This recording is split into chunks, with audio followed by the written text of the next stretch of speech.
Today we're going to talk about fractional exponents. And I want to review that we know 2 to the third power equals 8. And the reason we have radicals is to be able to work this problem backwards. That the cube root of 8 is 2, or 2 to the third power is 8. It's a forward and a backward direction is the way I always think about it. But if we think about it that way, we can make a comparison here. And I'll see if I can slide this off without erasing too much. If I have 2 to the third power equals 8, I can do anything I want as long as I do it to both sides. Well, what if I raise both sides to the x power using the power rule? Well, I can do that. And what if I say to myself, hey, I really want to get 2 to the 1 power? I can make the x 1/3 because 1/3 times 3 is 1. And 8 has a 1 on it. 1 times 1/3 is 1/3. So 2 to the 1 power is equal to 8 to the 1/3. But wait a minute. We've just agreed that 2 equals the cube root of 8. Now we know 2 equals 8 to the third. So we know the cube root of 8 is equivalent to 8 to the 1/3 power. And I go, ah.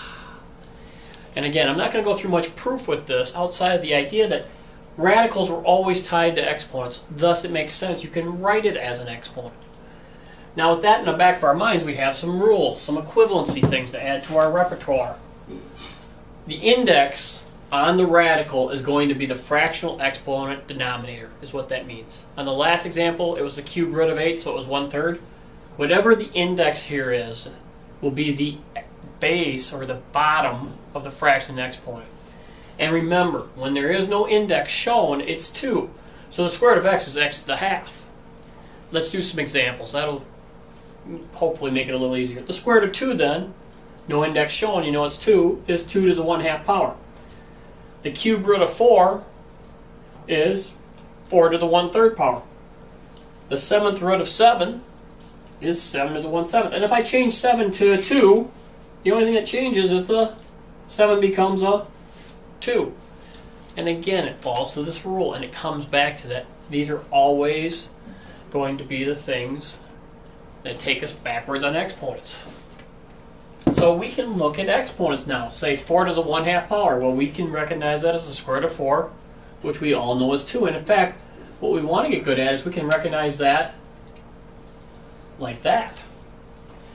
Here's 4 to the negative 1/2 power. And this is one of the reasons we like fractional exponents. It lets us do negatives and positives. Well, the first thing I got to do is make that thing positive by moving across the fraction line. But we all know 4 to the half is 2, so we get 1/2 power, or 1/2. Negative 27 to the negative third. Well, let's make it positive on the exponent by moving 27 to the negative third to the bottom. Negative sign stays up front. Now, this is just like the cube root of 27. You could write this. And the question becomes, what times what times what makes 27? Well, I think we're all getting pretty good at this. How about 3? And there we go. And again, this is just tied to the exponents. Again, I have 3 more examples, and I think this is it. Yep. 3 more examples here. 16 to the 3/2. Now, you notice that 3/2 doesn't have a 1 on the top. It needs a 1 on the top. And there's 2 ways to do it, but I'm going to do it the easy way. You should always do this. I can make it half in 3 because 3 times a half is 3/2. It's equivalency. It's like working the power rule of exponents backwards. 16 and a half we know. Well, that's 4. 4 to the third we also know. 16 times 4 is 64.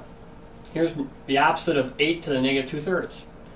Again, first step, get that 8 in the denominator.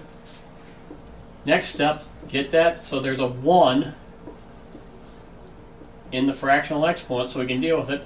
Ah, cube root of 8. We know what the cube root of 8 is. It is 2. I'll move the negative sign up so I get 2 to the 2, which is negative 1/4. 64 to the negative half. Now, some of these you start to see right away. Move it to the bottom. You get 1 over 64 to the half. What times what? Two things. What times what makes 64? How about 8? 1/8 is the answer.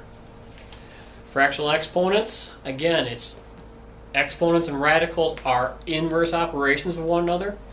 Thus, it's not surprising that you can write a radical as a fractional exponent. Take some practice. Use the denominator as the index.